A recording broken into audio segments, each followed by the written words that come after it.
नमस्कार दोस्तों, आप सुन रहे हैं राउंड अप हॉरर। तो एक और दिल दहला देने वाली कहानी में आप सभी का स्वागत है। तो जल्दी से आप सभी अपने अपने हेडफोन्स लगा लो, बढ़ते हैं डर की दुनिया में। गांव के किनारे एक पुराना कब्रिस्तान था जिसे लोग भूतों का बसेरा कहते थे। कहते हैं कि वह रात के समय जाने वाले कभी वापस नहीं लौटते। गांव वालों ने इसे कई बार सील कराने की कोशिश की, लेकिन हर बार कुछ अजीब घटनाएं हो जाती। एक दिन 3 दोस्त राहुल, सुमित और निखिल ने तय किया कि वे इस रहस्य का पता लगाएंगे। उन्होंने आपस में शर्त लगाई कि जो भी सबसे ज्यादा देर तक कब्रिस्तान में रहेगा वही बहादुर कहलाएगा। घड़ी में रात के 12 बज रहे थे। चांदनी रात थी, लेकिन कब्रिस्तान के अंदर सब कुछ धुंधला और सन्नाटे से भरा हुआ था। 3 दोस्त कब्रिस्तान के फाटक पर पहुंचे। जैसे ही उन्होंने फाटक खोला, जंग लगे लोहे की आवाज ने माहौल को एकदम डरावना बना दिया। अंदर घुसते ही उन्हें अजीब सी ठंडक महसूस हुई, जैसे वहां किसी की मौजूदगी हो। चारों तरफ पुरानी कब्रें, टूटी फूटी क्रॉस के सूखे पेड़ों की शाखाएं थी। राहुल ने हिम्मत करके कहा, डरने की कोई जरूरत नहीं, ये सब सिर्फ कहानियां हैं। चलते चलते वे कब्रिस्तान के बीचों बीच पहुंच गए। तभी एक पुराना झूला अपने आप हिलने लगा। सुमित ने हंसते हुए कहा, शायद हवा होगी, लेकिन वहां का कोई नामो निशान नहीं था। तभी झूले से एक पुरानी खौफनाक हंसी की आवाज आई। तीनों के रोंगटे खड़े हो गए। आगे बढ़ते हुए उन्होंने एक कब्र पर ताजा मिट्टी देखी।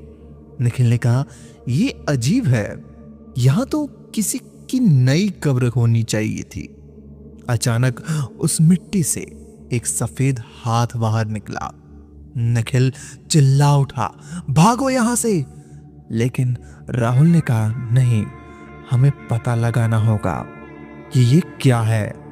जैसे ही वे पलटे, उन्होंने सामने एक बूढ़ा आदमी प्रकट हो गया। उसकी आंखें लाल और शरीर धुएं जैसा था। उसने धीमी डरावनी आवाज में कहा, तुम्हें यहां नहीं आना चाहिए था, ये जगह तुम्हारे लिए नहीं है। राहुल ने साहस जुटाकर पूछा, तुम कौन हो? उसने कहा, मैं इस कब्रिस्तान का रक्षक हूं। जो भी यहां आता है वह अपनी जान गंवा बैठता है, लेकिन अब तुमने मेरी शांति भंग कर दी है। तीनों ने वहां से भागने की कोशिश की, लेकिन रास्ता जैसे खत्म हो गया था। चारों ओर सिर्फ कब्रें थीं और धुएं गहरी होती जा रही थी। तभी सुमित फिसल कर कब्र के अंदर गिर गया। कब्र की मिट्टी अचानक खून में बदल गई। सुमित को बाहर खींचते वक्त उन्होंने देखा कि वहां लिखा था, जो यहां आया वह कभी वापस नहीं लौट कर गया। अचानक आसमान से बिजली कड़की और वह बूढ़ा आदमी गायब हो गया, लेकिन उसकी आवाज अब भी गूंज रही थी, तुम्हें इसके लिए कीमत चुकानी होगी। जैसे तैसे तीनों दोस्त ने कब्रिस्तान का रास्ता ढूंढा और भागकर गांव पहुंचे।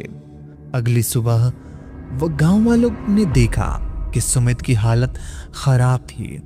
वह लगातार कह रहा था, वो आ रहा है, हमें नहीं छोड़ेगा। कुछ ही दिनों बाद सुमित लापता हो गया। राहुल और अखिल ने भी किसी को इस घटना के बारे में नहीं बताया, लेकिन अब वे कब्रिस्तान के पास जाने की हिम्मत भी नहीं करते। उस रात की कहानी आज भी गांव में सुनाई जाती है। कोई नहीं जानता उस बूढ़े आदमी का क्या रहस्य था, लेकिन इतना तय है कि वह कब्रिस्तान किसी को मौत की वजह बन सकता है। क्या आप उस कब्रिस्तान में जाकर उसकी सच्चाई पता लगाने की हिम्मत रखते हैं? कमेंट में बताएं। और ऐसी ही रियल और हॉरर स्टोरी सुनने के लिए मुझे सब्सक्राइब और फॉलो कर लो। मिलते हैं एक और नई कहानी में, तब तक के लिए धन्यवाद।